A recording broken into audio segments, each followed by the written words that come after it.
হাই friends, আজি মই আপোনাক দেখুৱাম চাদৰৰ দহি বনোৱা সহজ উপায়। এইখন চাদৰত আপোনাৰ ফুলৰ কালাৰটো আছে পিংক হয় আৰু গোল্ডেন কালাৰ আছে আৰু চিলভাৰ কালাৰো আছে। মানে আপুনি ধৰক এই কালাৰটোৰ ভিতৰত ফুলৰ কালাৰৰ পৰা কালাৰ চিলেক্ট কৰি ল'লে দহিটো মানে ভাল লগা হয়। ইয়াতে বেছিকৈ পিংক কালাৰ আছে, সেইবাবে মই পিংকেৰে বনাম। এনেকুৱাকৈ বেজিত সূতা ভৰাই লৈছোঁ আৰু এনেকুৱাকৈ মই কিছুমান সূতা পিংক কালাৰৰ ফুলৰ লগত মিলাকৈ এনেকুৱাকৈ মই একগোট কৰি লৈছোঁ। আপুনি আপোনাৰ যেনেকুৱা ফুলৰ কালাৰ হয় সেনেকুৱা পদ্ধতিত ল'ব।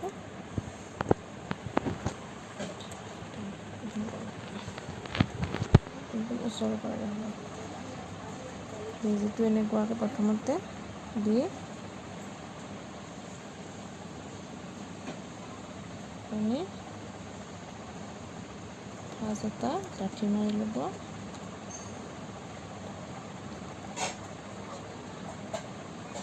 তাৰপিছত গাঁঠিটো খুলি নোযোৱাকৈ আপোনাৰ দহিটো যিমান হিচাপত ওলমি থাকিব লাগে, যদি বেছিকৈ ওলমাই বিচাৰে তেতিয়া আপুনি 3টামান গাঁঠি দিব। মই 2টা দিছোঁ। তাৰপিছত এনেকুৱাকৈ সূতাখিনি এই সূতাডালৰ মাজত সোমাই লৈ প্ৰথম এটা গাঁঠি দিছোঁ মই, তাৰপিছত আৰু এটা টানকৈ দিছোঁ যাতে সূতাখিনি ওলাই নাযায়। এতিয়া এইখিনি এনেকুৱাকৈ লৈ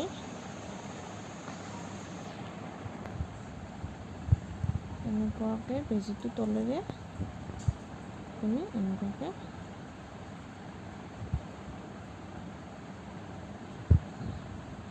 তলেৰে আনিব।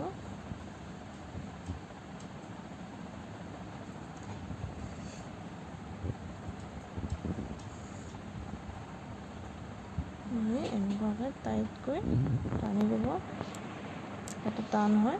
আৰু এবাৰ আকৌ দিম। আঙুলিত এনেকুৱাকৈ লৈ বেজিটো তলেৰে এনেকৈ সোমাই দিব। দুবাৰো দিব পাৰে, কিন্তু মই আকৌ টাইট হ'বৰ কাৰণে বেছি 3বাৰকৈ দিছোঁ। বেজিটো তলেৰে এনেকৈ সোমোৱাই এনেকৈ দিব। ইয়াৰ পিছত আপুনি যিমানখিনি হিচাপত দীঘল ৰাখিব বিচাৰে সিমানখিনি হিচাপত সমানকৈ এনেকৈ কাটি ল'ব। মই অলপ আগৰবাৰতকৈ এইবাৰ অলপ দীঘল ৰাখিছোঁ। আগৰবাৰৰ ভিডিঅ'টো আছে, আপোনালোকে চাই ল'ব। আৰু এটা বনোৱা দেখাই আছোঁ। বেজিটো এনেকৈ দিব। প্ৰথম এটা গাঁঠি মাৰি ল'ব। এই গাঁঠিটো ওলাই নোযোৱাকৈ আৰু এবাৰ গাঁঠি এটা মাৰিব। মই আগৰটো বনাওঁতেও কৈছোঁ, মানে আপোনাক যিমান দীঘল লাগে সেইটো হিচাপত গাঁঠিটো মই বেছি দীঘল নাৰাখোঁ, এইবাৰ 2টা গাঁঠি মাৰিছোঁ। তাৰপিছত সূতাখিনি এনেকৈ সোমাই ল'ব। লৈ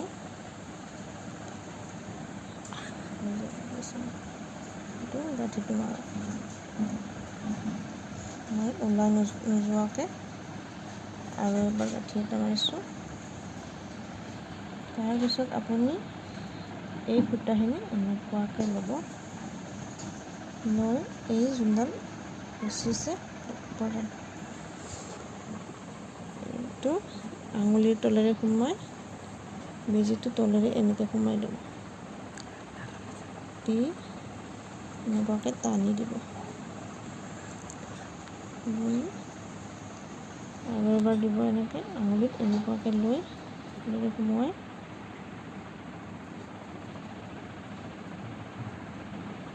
এনেকুৱাকৈ দিব। মই 3বাৰকৈ দিছোঁ যাতে ওলাই নাযায়।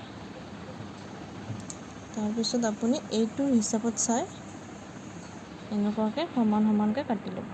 সমান হোৱাকৈ আপোনাক আগৰটো বনাওঁতেও কৈছোঁ, আপুনি যিমান দীঘল হিচাপত ৰাখিব বিচাৰে সিমানখিনি হিচাপত ৰাখি কাটি দিব।